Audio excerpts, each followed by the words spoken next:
Friday, March the 11th, at 2:46 p.m., an exceptionally powerful earthquake hit the Pacific coast of Honshu, the main island of Japan. At 3:36 p.m., less than an hour after the earthquake, a tsunami swept over the coast. The waves went all the way up to 10 kilometers inland. Result: over 20,000 people dead or missing, destroyed towns, ports and land devastated. Nuclear power plants were also affected, one in particular, namely the Fukushima Daiichi. Fukushima Daiichi is 250 kilometers northeast of Tokyo. The nuclear power plant has 6 reactors, each reactor successively commissioned during the 1970s. Units 1, 2, and 3 were operating at full power. The core in Unit 4 was unloaded. Units 5 and 6 were in cold shutdown. Fukushima reactors have a different technology than the pressurized water reactors built by the French operator EDF. They are boiling water reactors called BWRs. We say reactor because the heat in the core is produced by fission reactions. Boiling water because the water that removes the heat from the core turns into steam, and the steam goes directly to the turbine. The turbine drives the generator that produces electricity. Afterwards, the steam is condensed with the help of a seawater cooling system and returns to the core. A boiling water reactor has only one single system combining feed water and steam.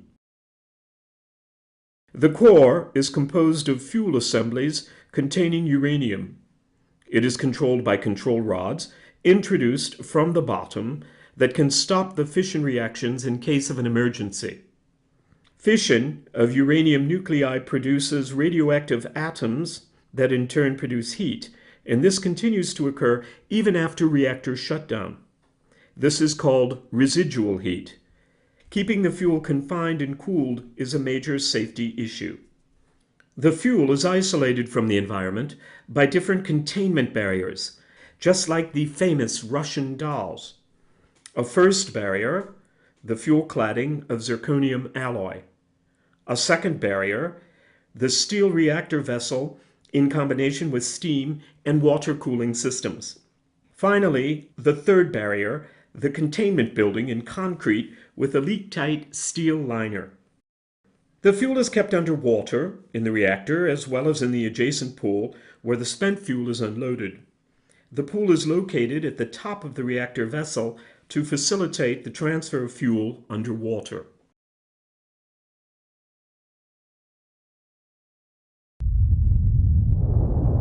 When the earthquake hit the coast, seismic sensors triggered the insertion of control rods. Although fission reactions stopped, the residual heat had to be removed. The off-site power supply was lost, and the emergency diesel generators took over automatically. They supply electricity to the backup systems needed for core cooling. In reactors 2 and 3, it is a turbopump. The steam generated by the reactor operates the turbopump, which feeds water into the reactor vessel. The steam is condensed in the wet well suppression pool within the containment.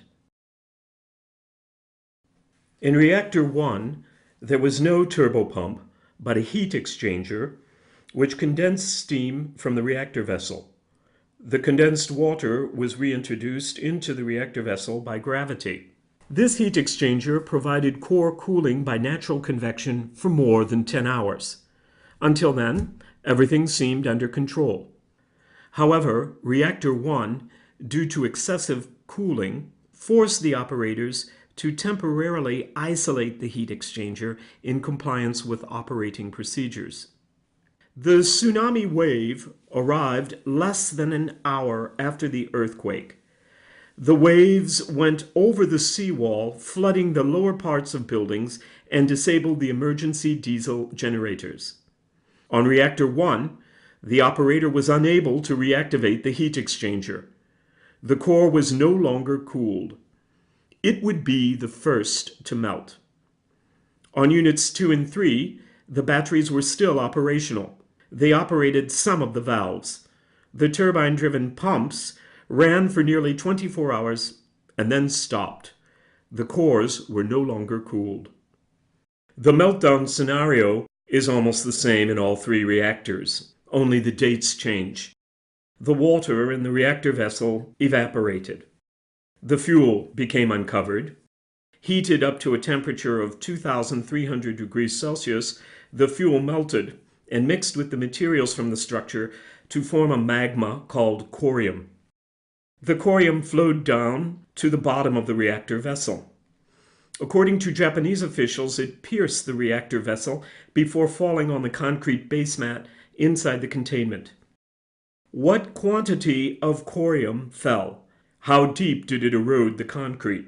Did it pierce the steel liner? Even today, it is not possible to learn more about the state of the corium in the three reactors. At the same time, still in the reactor vessel, the steam was loaded with radioactive elements and hydrogen.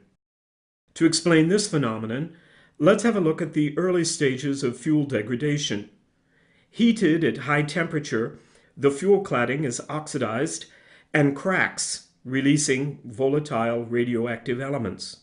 In addition to this, the zirconium of the fuel clad created a reaction with the steam by absorbing the oxygen and by releasing hydrogen. Normally, when mixed with air, hydrogen catches fire and explodes. However, the containment building was filled with nitrogen, an inert gas that avoids the presence of oxygen. At this stage, there was no risk. As the steam pressure rose to a dangerous level in the reactor vessel, the depressurizing valves opened.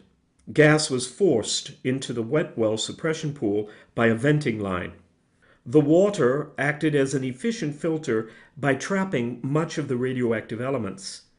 But the water was no longer cooled because the emergency diesel generators were out of order, and it soon began to boil, thereby reducing its filtration capacity. The wet well suppression pool and the communicating containment began to enter into an overpressure situation. To avoid containment rupture, the operator decided to release the gas into the atmosphere. Normally, the venting line should have led all the gas outside the building by the chimney of the plant. But hydrogen was escaping through uncontrolled leakage pathways and was released into the reactor building.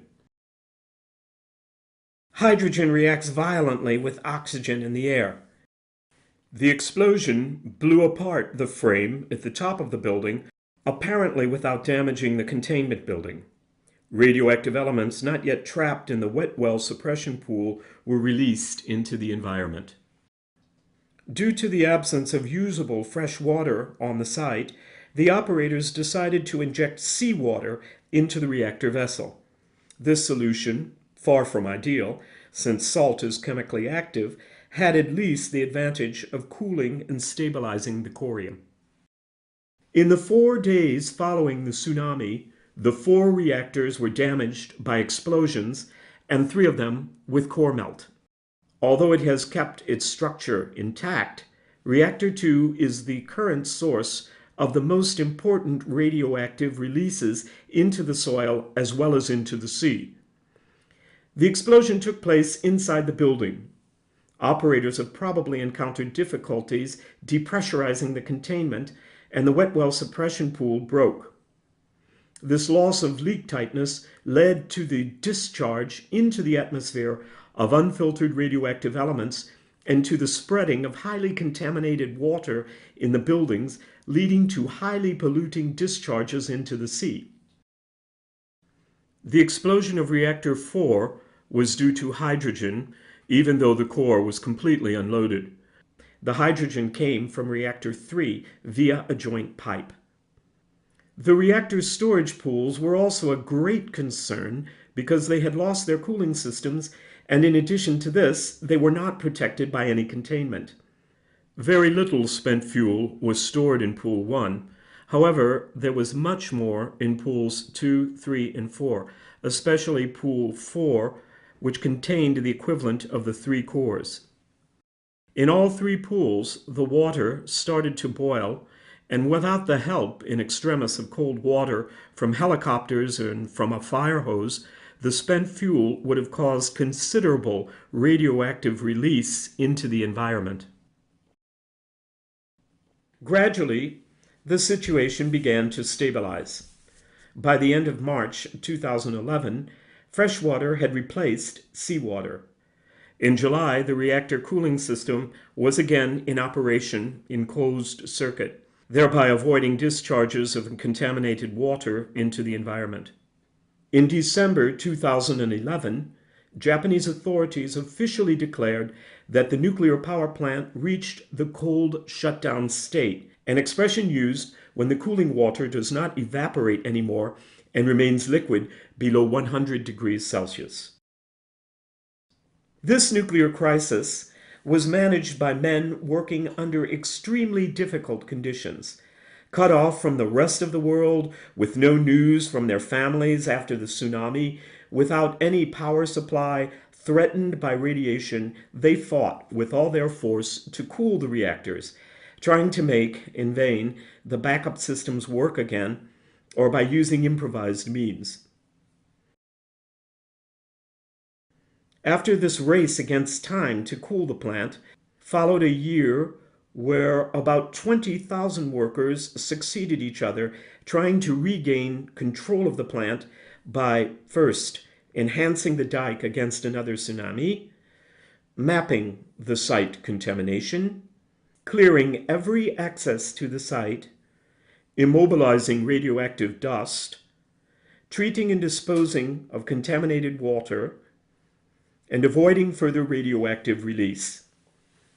In the years ahead, the challenge will be to remove the spent fuel from the pools for final storage in radioactive waste repositories. And then eventually, on the long term, under the critical eye of international experts, the issue will give way to a challenge, namely to remove the melted fuel from the 3 damaged reactors and to dismantle the site. As we can see, a huge task awaits the Japanese, a task that started in March of 2011 and that will last for several decades.